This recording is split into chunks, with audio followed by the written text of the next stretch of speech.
Hi, Mr. Berg, good morning. First thing I'm going to do on pre-trip here is I'm going to check the oil. Alright? And I'm not pulling this out for my health. Mr. Berg wants to see you pull this out. And you're going to check it.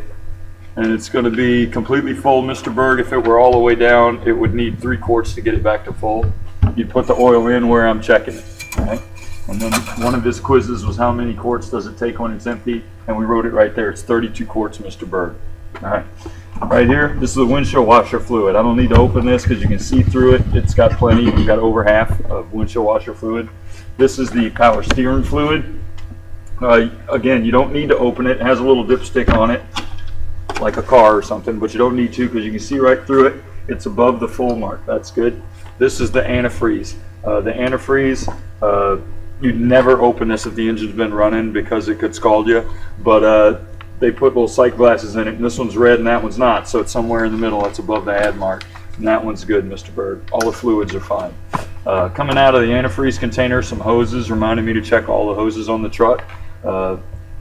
Just for your information, this is the air line for the air compressor. See if we can the air compressor. Don't be grabbing that and talking about antifreeze. All right, so we're going to check all the hoses on the truck. I want to make sure that none of them, especially my lower radiator hose down here I'm squeezing on, I'm making sure it doesn't feel soft or spongy, making sure it's not leaking anything, it feels secure. There's an upper radiator hose on the other side, same thing, no cracks in it, it's not leaking.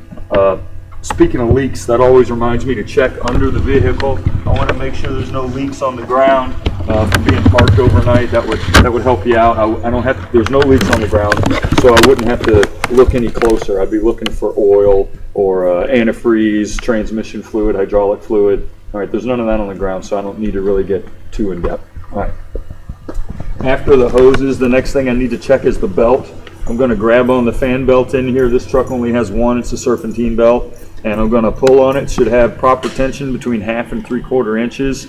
It's not going to be cracked or frayed or loose in any way. It doesn't feel like it has a bunch of oil on it. The belt's in great shape. Coming out from the belt is my air compressor. I'm going to grab on the air compressor here and make sure it's solidly and securely mounted.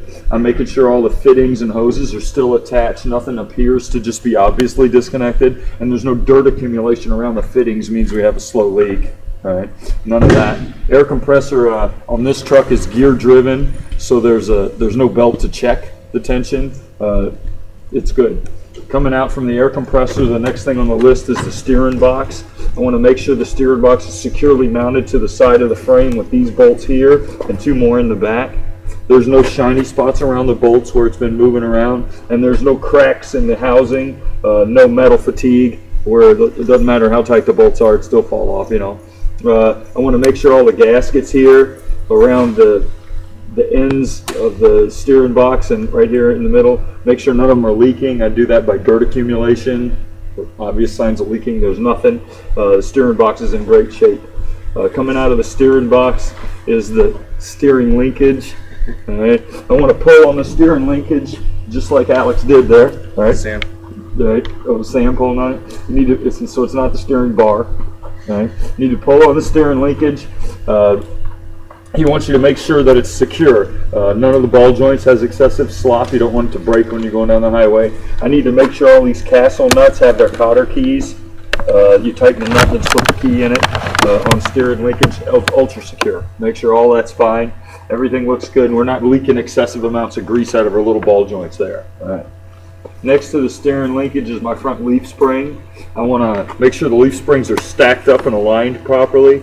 You want to make sure that none of them are broken, and if that happens, missing. Right? I want to make sure at either end they're securely mounted to the frame with these spring hangers. The spring hangers themselves aren't cracked, broken, damaged, and they're secure with these bolts here and that there. Again, in the back right there, the spring hanger.